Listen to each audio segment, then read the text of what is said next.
Welcome back to Rev Endurance Sports and another edition of my 400-kilometer prep. Now, you decide how you want to fuel yourself, but because I created my own product for fueling myself, I of course am going to use it. Now, this is straight carbs, nothing else, no electrolytes, no fat, no amino acids, nothing, protein or anything. And I like that because it's very easy to keep my calories the same all the time. Then based on weather conditions, I can use a product like this where it has electrolytes. This is not an ad for Tailwind. It's just one of the products I like to use. Guess why? Because it's also a neutral flavor. This has no flavor. This has no flavor. If I want to add flavor, then I can use things like this. Fresh watermelon, guava, passion fruit. You can pick these up at your local grocery store. I would suggest just get the, like here we have an Albertsons, and so their house brand is like Signature brand, something like that. It's cheaper than Crystal Light.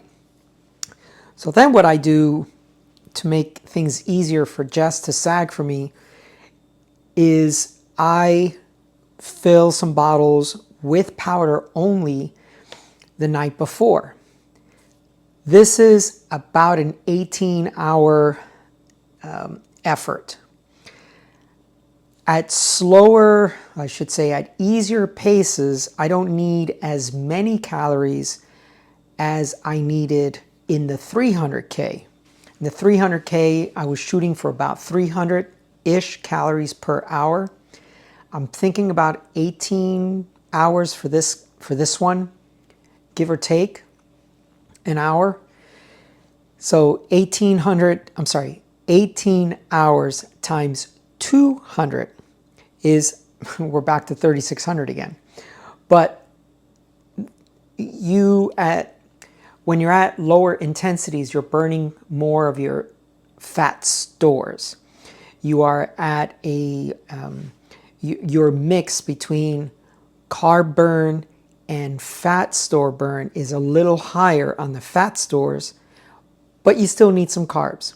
So I won't need as much nutrition as I needed at the 300K, because that was, for me anyway, it was 85% intensity, like almost all day. Someone commented, wow, is your IF intensity factor always that high on long events? And the fact is, no, it isn't. It's just because I was riding with Brooke, who's a very strong guy. So the fact that I have Jess at the controls, so I just know a couple of the controls at this point. Mile 37, and that's about 3,300 feet of climbing, and then mile 76 or so, and that's about 9,600 feet of climbing. And then there'll be a few other controls. So because I have her at the controls, I'm not going to take as much nutrition with me as I would, but just to show you if I had to do that. So I know that a lot of folks are like, well, you could just use real food. Yes, you can. You can definitely use real food. You can pack sandwiches and bananas and all that stuff. I love potatoes, the little red potatoes, you roast those. They taste delicious with lots of salt on them. So you can definitely do that. This is just another way. So this bag right here, that's 1,000 calories. So when you're looking at packing 1,000 calories of real food, that's going to take up a lot of pocket space. So that is why I created this product. And in conjunction with this product, I get my calories and my electrolytes. So for example, this product, the Tailwind, I think it's 320 milligrams of sodium, or 310 of sodium, and it's got some calcium, some potassium, and some magnesium. So the combination of these two gives me my calories. This also per scoop, 100 calories per scoop. So what I've done already, just to give you an idea of what I do, is I just put the scoops inside the bottle. And you can probably hear that.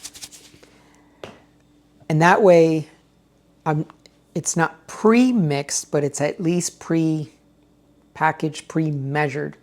And then Jess just has to add water further on down the course. Now, the other thing that I wanted to show you about this baggie is if you want to only use a portion of it, then open it from the top, pour some out. But a lot of times, I'll only make, like, let's say a 500 calorie packet, and then you just bite the corner of the Ziploc baggie and then just pour, and now you got a funnel, and just pour that into your sport bottle. Now, you know, again, you can eat solid foods. In fact, if that's what you prefer, please eat solid foods and don't worry about this product. But for me, as I mentioned in my recap, for me it's really nice to have prepackaged items that I know, well, according to them, I get 80 calories out of this packet, I get 100 something out of this packet, I get 200 out of this packet, and so on. That way, depending on what I am doing, I can decide, okay, I'm only going to take 80 calories now, and then I've got another opportunity to take another 80 calories and another 80 calories throughout this next hour. If I've got a long descent, 15-mile descent, I'm throwing in as many calories as I can, and I'm going to cruise down the mountain. And then I've got some opportunity. When your heart rate is down, you can digest. If your heart rate is really high, you're not digesting, because the body's pretty smart. It says, you know what? It's fight or flight. We're running from this saber-toothed tiger. So we're not going to digest right now. We're going to send the blood to our primary muscles, which is our legs, to get us out of this danger. So your body, your stomach, you're not digesting. So you got to be careful. But on a long descent, boom, take in a ton of calories, cruise down to the valley, and then start the next climb fully fueled. Right, so at home, at some point I need to invent something. But at home, what's super frustrating is putting stuff into these bottles. So I literally just make a funnel out of a piece of paper. And I just pour the stuff in there. Sometimes what I also do is, I'll put everything in here. Okay, so I need 3 scoops of that, 1 scoop of that, 2 scoops of that. Mix it all in here and then just pour it into, because it's got a spout, pour it into my bike bottle. So this will probably carry me through the entire event, liquid fuel. I've done 500 milers on pure liquid, so 30 plus hours on pure liquid, no solid food intake. So for those that say, oh, that's impossible, I get hungry. Well, you're not taking in enough liquid fuel, and then you wouldn't be hungry. So that's something I wish for you to consider if you want to go pretty hard, that you may want to switch from a solid food. Because think about it, a classic example for me to someone else is, have you ever tried to eat a Cliff Bar while you're going hard in a pack, in a Peloton, or in a 20-man pack, 20-man woman pack? It's nearly impossible to try to chew and swallow and then hydrate, because you got to wash that down with something. So much easier if your fuel is in your bottle. So these bottles are 500 calories each, and it's just super easy to just get the calories in just by sip, sip, sip, sip, sip. You can use anything you want. This is just an example of a powder protocol that I use, and it's what I will be using at this 400K. If you have nutrition questions, please drop them down below. If you need some more direct consultation, please drop that down below. Oh, one last comment.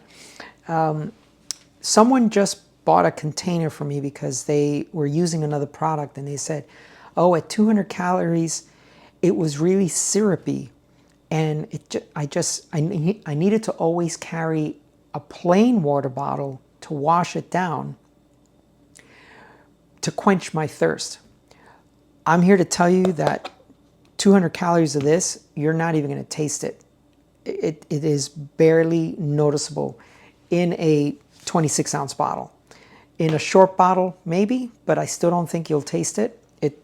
It'll have a mild sweetness as you get up to 3, 4, 5 scoops.